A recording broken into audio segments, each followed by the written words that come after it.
அன்புக்குரிய மாணவ செல்வங்கள் அனைவருக்கும் இனிதான வணக்கங்கள். இந்த காணொளியில் சுற்றாடல் சார்ந்த செயற்பாடுகள் பாடத்தோடு தொடர்புடைய பல்தேர்வு வினாக்கள், குறிப்பாக உருக்களோடு தொடர்புடைய பல்தேர்வு வினாக்களும் அவற்றுக்கான விடைகள், அவற்றோடு அதற்கான விளக்கங்களையும் பார்க்க இருக்கின்றோம். அந்த வகையிலே முதலாவது வினா, மேலுள்ள ABC ஆகிய உபகரணங்களின் பெயர்களை முறையே காட்டும் விடையை தெரிவு செய்க. இந்த உருவானது ஆசிரியர் வழிகாட்டியிலிருந்து பெறப்பட்ட ஒரு இவ்விடயம் தொடர்பாக கற்றிருப்பீர்கள். இதில் ABC இந்த ஒழுங்குமுறையிலே நீங்கள் விடையை தெரிவு செய்ய வேண்டியதாக இருக்கும். ஏனென்று சொன்னால் வினாவிலே முறையே என்கின்ற சொற்பதம் பயன்படுத்தப்பட்டிருக்கின்றது. ஆகவே A குறடு, B பாக்குவட்டி, C கத்தரிக்கோளாக அமையும். எனவே முதலாவது விடை மிகச்சரியான விடையாக அமையும். அதே நேரம் உருக்கள் தொடர்பான மேலதிகமான நெம்புகோல் வகை தன்மையினையும் இதிலே தெரியப்படுத்துகின்றேன். முதலாம் வகை நெம்புகோலுக்குரிய 2 உபகரணங்கள் இங்கே காணப்படுகின்றன. ஒன்று குறடு, மற்றது கத்தரிக்கோல். அதே நேரம் பாக்குவட்டி இரண்டாம் வகை நெம்புகோலுக்குரிய உபகரணமாக அமையும். இந்த நெம்புகோல் தொடர்பான விடயங்கள் உங்களுக்கு மேலும் விரிவாக தேவையாக இருந்தால் நீங்கள் கருத்து பகுதியிலே தெரிவிக்கலாம். அதன் பின்னர் அவை தொடர்பான விரிவான காணொளியை வழங்கக்கூடியதாக இருக்கும். அடுத்த வினா, தாவரம் ஒன்றின் பகுதிகள் சில குறிக்கப்பட்டுள்ளன. சில பகுதிகள் ஆங்கில எழுத்துக்களால் காட்டப்பட்டுள்ளன. ABC ஆகிய எழுத்துக்கள் குறிக்கும் பகுதிகளை முறையே காட்டும் விடையை தெரிவு செய்க. இவ்வுருவும் தரம் 3 ஆசிரியர் வழிகாட்டியிலே இருக்கக்கூடிய வழங்கப்படக்கூடிய ஒரு உருதான். தாவரத்தினுடைய பகுதிகள் தொடர்பான ஒரு விளக்க படமாக இது காணப்படுகின்றது. அந்த வகையிலே உருவிலே பக்க வேர்கள், வித்துக்கள், பூக்கள் இந்த 3 பகுதிகளும் காணப்படுகின்றது. மேலும் 3 பகுதிகள் ஆங்கில எழுத்துக்களால் குறிக்கப்பட்டிருக்கின்றது. ABC. அதே ஒழுங்குமுறையிலே தான் நாங்கள் விடையை தெரிவு செய்ய வேண்டியதாக இருக்கும். A என்பது இலையினை குறிக்கின்றது, B ஆணிவேரை குறிக்கின்றது, C தண்டு பகுதியை குறிக்கின்றது. ஆகவே மிகச்சரியான விடை இரண்டாவது விடை, இலை, ஆணிவேர், தண்டு. அடுத்த வினா, இவ்வுருவினுடைய பெயர் யாது? உருவிலே தரப்பட்டிருப்பது நீர்ச்சுழலி. ஆகவே நீர்ச்சுழலி என்பது சரியான விடையாக அமையும். அடுத்த வினா, தேசிய கொடி கமிட்டி, தேசிய கீத கமிட்டி ஆகியவற்றில் அங்கத்தவராக இருந்து செயற்பட்ட பெரியார். இது நமது நாட்டுக்காக பாடுபட்ட பெரியார்களோடு தொடர்புடைய பகுதியிலிருந்து எடுத்துக்கொள்ளப்பட்ட வினா. இதில் 3 பெரியார்கள் தரப்பட்டிருக்கின்றன. 3 பெரியார்களுடைய உருப்படங்கள் தான் இங்கே தரப்பட்டிருக்கின்றன. எனவே நீங்கள் பெரியார்கள் தொடர்பாக மரணம் செய்கின்ற போது அவர்களுடைய பெயர்களோடு அவர்களுடைய உருக்களும் உங்களுக்கு நினைவிலே இருக்க வேண்டும். ஆகவே இங்கே தரப்பட்டிருக்கக்கூடிய விடயம் தேசிய கொடி கமிட்டி, தேசிய கீத கமிட்டி ஆகியவற்றிலே அங்கத்தவராக இருந்து செயற்பட்ட பெரியார் கலாநிதி டிபி ஜாஜா அவர்கள். ஆகவே இதிலே தரப்பட்டிருக்கக்கூடிய இந்த உருவிலே முதலாவது உரு கலாநிதி ஆனந்தகுமார சுவாமி, இரண்டாவது உரு வனேஸ் மஹிந்த தேரர், மூன்றாவது உரு கலாநிதி டிபி ஜாயா. ஆகவே மிகச் சரியான விடை மூன்றாவது விடையாக அமையும். அடுத்த வினா, உருவில் காணப்படும் பெரியாரோடு தொடர் பெற்ற கூற்று. நன்றாக வினாவை விளங்கிக் கொள்ள வேண்டும். தொடர் பெற்ற கூற்று. இவ்வாறு தொடர் பெற்ற கூற்று என்கின்ற போது தரப்பட்ட உருவிலே இருக்கக்கூடிய பெரியாரோடு தொடர்புடைய 2 கூற்றுகள் இங்கே காணப்படுகின்றன என்பதை நினைவில் கொள்ள வேண்டும். 3 கூற்றுகள் தரப்படுகின்றன. அவையிலே ஒன்று தொடர் பெற்ற கூற்றாக அமைந்தால் ஏனைய 2ம் அந்த பெரியாரோடு தொடர்புடைய கூற்றாக அமையும். தரப்பட்ட உருவிலே இருக்கக்கூடிய பெரியார் ஆதர்சி கிளாக். முதலாவது கூற்று, வயர்லெஸ் வேர்ல்ட் எனும் சஞ்சிகையில் வெளியிடப்பட்ட ஒரு கட்டுரை காரணமாக பிரபல்யம் அடைந்தார். இது ஆதர்சி கிளாக்கோடு தொடர்புடைய ஒரு கூட்டாக அமைகின்றது.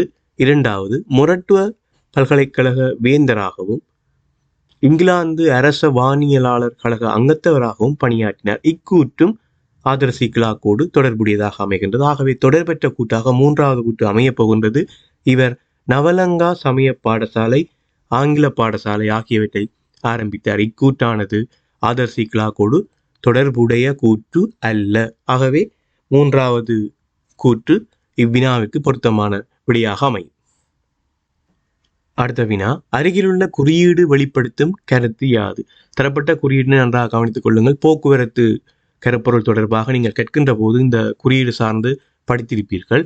இந்த குறியீடு வெளிப்படுத்துகின்ற கருத்தானது முன்னால் வழுக்கும் பாதை. எப்பொழுதுமே தரப்பட்ட குறியீடு வெளிப்படுத்துகின்ற கருத்து, ஒரு குறியீடு தரப்படுகின்ற போது, போக்குவரத்து சார்ந்து ஒரு குறியீடு தரப்படுகின்ற போது அந்த குறியீடானது டைமண்ட் வடிவத்துக்குள், டைமண்ட் ஷேப்புக்குள் மஞ்சள் நிற பின்னணியிலே காணப்படுமாக இருந்தால் அந்த குறியீடுடைய கருத்தோடு நீங்கள் முன்னால் என்கின்ற சொல்லை சேர்த்துக்கொள்ள வேண்டும். உதாரணமாக இங்கே மஞ்சள் நிற பின்னணி காணப்படாமல் முக்கோணி வடிவத்திலே ஒரு நீல நிற பின்னணியிலே இந்த குறியீடு காணப்படுமாக இருந்தால் அது அந்த குறித்த அந்த பாதை அமைந்திருக்கக்கூடிய அந்த இடத்திலே தான் அந்த குறியீடு வரும். அதாவது வழுக்கும் பாதை என்கின்ற கருத்தோடு வரும். ஆனால் இங்கு அவ்வாறாக இல்லாமல் மஞ்சள் நிற பின்னணியிலே இதனுடைய வடிவம் ஒரு டைமண்ட் ஷேப்பாக காணப்படுகின்றது. ஆகவே முன்னால் வழுக்கும் பாதை என்கின்ற கருத்தை அந்த குறியீடு வெளிப்படுத்தும். நன்றாக இந்த வேறுபாடுகளை விளங்கி கேட்டுக்கொள்ளுங்கள். அடுத்த வினா, அருகிலுள்ள குறியீடு வெளிப்படுத்தும் கருத்து யாது? இதனுடைய கருத்தானது கவனமாக கையாளும். பெரும்பாலும் உடையக்கூடிய பொருட்கள், உதாரணமாக கண்ணாடி பொருட்கள், மார்பிள் பொருட்களாக இருக்கலாம். அவ்வாறான பொருட்கள் பொதி செய்யப்பட்டு வருகின்ற போது அவற்றினுடைய இந்த பொதியின் மேற்பகுதியிலே நீங்கள் இந்த குறியீடினை அவதானிக்கக்கூடியதாக இருக்கும். கவனமாக கையாள வேண்டிய பொருட்கள் உள்ளடங்கிய பொதியிலே இந்த குறியீட்டினை நீங்கள் அவதானிக்கக்கூடியதாக அமையும். அடுத்த வினா, உலர் மின்கலங்களுடன் இணைக்கும் கம்பிகளினால் மின்குமிழ்கள் இணைக்கப்பட்டுள்ள 3 சந்தர்ப்பங்கள் கீழே காட்டப்பட்டுள்ளன. பின்வரும் எந்த சந்தர்ப்பத்தில் மின்குமிழ் ஒளிரும்? இங்கே சில மின்கலங்கள், அதே நேரம் மின்கடத்திகள், அதாவது இணைக்கும் கம்பிகளினால் மின்குமிழோடு தொடர்புபட்டிருக்கக்கூடிய உருக்கள் 3 தரப்பட்டிருக்கின்றன. இதிலே எந்த சந்தர்ப்பத்திலே மின்குமிழ் ஒளிரும் என்கின்றதுதான் வினாவாக அமைகின்றது. முதலாவது உருவை நன்றாக அவதானிக்க வேண்டும். சரியான முறையிலே மின்கலங்கள் வைக்கப்பட்டிருக்கின்றன. எப்பொழுதுமே மின்கலங்கள் வைக்கப்படுகின்ற போது நேர்மறை அந்த 2 பகுதிகளை நீங்கள் அவதானித்துக் கொள்ள வேண்டும். இதிலே முதலாவது உருவிலே சரியான முறையிலே மின்கலங்கள் வைக்கப்பட்டிருக்கின்றன. அதே நேரம் 2 மின்கடத்திகளும் சரியான இடத்திலிருந்துதான் எடுக்கப்பட்டிருக்கின்றன. மின்குமிழோடு பொருந்துகின்ற இடத்தை நன்றாக கவனித்துக் கொள்ளுங்கள். மின்குமிழிலே இருக்கக்கூடிய 2 பகுதிகள், அதாவது ஈய பகுதி, செப்பு பகுதி என்று சொல்வார்கள், அந்த 2 பகுதிகளோடுமே மின் இணைப்பு இணைக்கப்பட வேண்டும். சரியான முறையிலே முதலாவது உரு காணப்படுகிறது. நிச்சயமாக முதலாவது உருவிலே இருக்கக்கூடிய மின்குமிழ் ஒளிரக்கூடியதாகவே காணப்படும். ஆனால் 2வது 3வது படத்தை கவனித்தீர்களாக இருந்தால் 2வது உருவிலே சரியான முறையிலே மின்கலங்கள் வைக்கப்பட்டிருந்தாலும் அந்த மின்கடத்திகள் மின்குமிழோடு இணைக்கப்படுகின்ற பகுதி ஒரே பகுதியாகவே காணப்படுகின்றது. எனவே 2வது மின்குமிழ் ஒளிராது. 3வது உருவிலே மின்குமிழோடு இணைக்கப்பட்ட பகுதிகள் சரியாக அமைந்தாலும் மின்கலங்கள் இணைக்கப்பட்டுள்ள விதம் தவறாக இருக்கின்றது. எனவே அதனையும் கருத்தில் கொள்ள வேண்டும். ஆகவே இந்த மின்குமிழ்கள் சார்ந்த வினாக்கள் ஒளிராதவை தொடர்பாக வருகின்ற போது மின்கலங்கள் வைக்கப்பட்டிருக்கக்கூடிய ஒழுங்குமுறையை கவனிக்க வேண்டும். மின்கடத்திகள், அதாவது இணைக்கும் கம்பிகள் இணைக்கப்படுகின்ற விதங்கள் கவனிக்க வேண்டும். மின்குமிழிலே எவ்வாறு இணைக்கப்படுகின்றது என்பதை நீங்கள் கவனித்துக் கொள்ள வேண்டும். அடுத்த வினா, தரப்பட்ட குறியீடு குறிக்கும் கருத்து யாது? தரப்பட்ட குறியீடு நன்றாக கவனித்துக் கொள்ளுங்கள். மீள் சுழற்சியோடு தொடர்புடைய ஒரு குறியீடு, அதே நேரம் அலுமினியத்தை வெளிப்படுத்தக்கூடிய ஆங்கில எழுத்துக்கள் அங்கே காணப்படுகின்றன. எனவே மீள் சுழற்சிக்கு உட்படுத்தக்கூடிய அலுமினியம் தான் இந்த குறியீடு வெளிப்படுத்தக்கூடிய கருத்தாக காணப்படும். அதே நேரம் உங்களுடைய பாடத்திட்டத்திலே 3 வகையாக இந்த மீள் சுழற்சி தொடர்பாக குறியீடுகள் வழங்கப்பட்டிருக்கின்றன. ஒன்று மீள் சுழற்சிக்கு உட்படுத்தக்கூடியது, 2வது மீள் சுழற்சிக்கு உட்படுத்தக்கூடிய அலுமினியம், 3வது மீள் சுழற்சிக்கு உட்படுத்தக்கூடிய கண்ணாடி. இந்த 3 விடயங்களையும் அதே நேரம் அவற்றுக்கு மிகச் சரியான குறியீடுகளையும் நீங்கள் நினைவில் வைத்துக் கொள்ள வேண்டியது அவசியமாகும். அடுத்த வினா, அருகிலுள்ள குறியீடு வெளிப்படுத்தும் கருத்து யாது? தரப்பட்ட குறியீடு நன்றாக கவனித்துக் கொள்ளுங்கள். பாதசாரிகள் கடவையோடு தொடர்புடைய ஒரு குறியீடு. அதே நேரம் பாதசாரிகள் கடவை என்பதற்கும் முன்னாள் பாதசாரிகள் கடவை என்பதற்கும் நான் ஏற்கனவே உங்களுக்கு விளக்கம் கூறியிருக்கின்றேன். இவ்வாறான அமைப்பிலே, இவ்வாறான வடிவத்திலே மஞ்சள் நிற பின்னணியிலே குறித்த குறியீடு காணப்படுமாக இருந்தால் அது முன்னாள் என்கின்ற கருத்தோடு வரும். அதனை நன்றாக நினைவில் வைத்துக் கொள்ளுங்கள். முன்னாள் என்கின்ற கருத்தோடு வரும். அதே நீல நிற பின்னணியாக காணப்பட்டால் அதனுடைய வடிவம் இவ்வாறாக இல்லாமல் முக்கோணி வடிவமாக காணப்படுமாக இருந்தால் அது பாதசாரிகள் கடவையாக காணப்படும். எனவே ஒரே கருத்துக்கு 2 வடிவங்கள், 2 விதமான வடிவங்கள் காணப்படும். அவற்றை சரியான முறையிலே விளங்கிக் கொள்ள வேண்டும். அடுத்த வினா, அருகிலுள்ள குறியீடு வெளிப்படுத்தும் கருத்து யாது? இதுவும் மீள் சுழற்சியோடு தொடர்புடைய ஒரு குறியீடாக காணப்படுகின்றது. அதே நேரம் இதற்கு மேலதிகமான ஒரு கருத்தாக இருக்கும். மீள் சுழற்சிக்கு உட்படுத்தக்கூடிய கண்ணாடி. ஏற்கனவே நான் கூறியிருந்தேன், மீள் சுழற்சிக்கு உட்படுத்தக்கூடியது, அதே நேரம் மீள் சுழற்சிக்கு உட்படுத்தக்கூடிய அலுமினியம், மீள் சுழற்சிக்கு உட்படுத்தக்கூடிய கண்ணாடி. இந்த 3 விடயங்களை நீங்கள் தெளிவாக உருக்களோடு நினைவு வைத்துக் கொள்ள வேண்டியது அவசியமாக இருக்கும். ஆகவே இந்த ஒரு மீள் சுழற்சிக்கு உட்படுத்தக்கூடிய கண்ணாடியாக காணப்படும். அடுத்த வினா, நீர் நிரப்பப்பட்ட பாத்திரம் ஒன்றில் இடப்பட்ட 4 துளைகள் கீழே உருவில் தரப்பட்டுள்ளன. அவற்றில் நீர் வெளியேறும் முறையினை சரியாக காட்டும் உருவின் கீழ் கோடிடுக. இது நீர் சார்ந்த கருப்பொருள் தொடர்பாக நீங்கள் கற்கின்ற போது செயற்பாடு ரீதியாக வகுப்பறையில் செய்து பார்த்திருப்பீர்கள். ஒரு பாத்திரத்துக்குள் இவ்வாறு துளைகளை இட்டு நாங்கள் நீரை ஊற்றுகின்ற போது அதில் நீர் வெளியேறுகின்ற முறையானது இரண்டாவது உருவிலே காணக்கூடிய வகையிலே சரியான முறையிலே நீர் வெளியேறும். அதற்கான காரணம் அமுக்கமாக காணப்படும். அடுத்த வினா, அருகிலுள்ள குறியீடு வெளிப்படுத்தும் கருத்து யாது? இது நீங்கள் பெரும்பாலும் பாடசாலையை அண்மித்த பகுதிகளிலே இந்த குறியீடுகளை நீங்கள் அவதானித்திருப்பீர்கள். முன்னாள் சிறுவர் கடவை. நான் ஏற்கனவே குறிப்பிட்டது போல முன்னாள் என்கின்ற சொற்பதம் இடம்பெறுகின்ற போது அவற்றுடைய அந்த குறியீட்டினுடைய பின்னணியினுடைய நிறத்தினையும் அதனுடைய அமைப்பினையும் அதனுடைய வடிவ அமைப்பினையும் நீங்கள் கவனத்தில் கொள்ள வேண்டும். இதுவே சிறுவர் கடவையாக இருந்தால் நீல நிற பின்னணியாக இருக்கும் முக்கோணி வடிவமாக காணப்படும். அதனை நன்றாக நினைவைத்துக் கொள்ளுங்கள். அடுத்த வினா, அருகிலுள்ள குறியீடு வெளிப்படுத்தும் கருத்து யாது? இக்குறியீடானது தண்ணீரில் நனையாமல் பாதுகாக்கும்.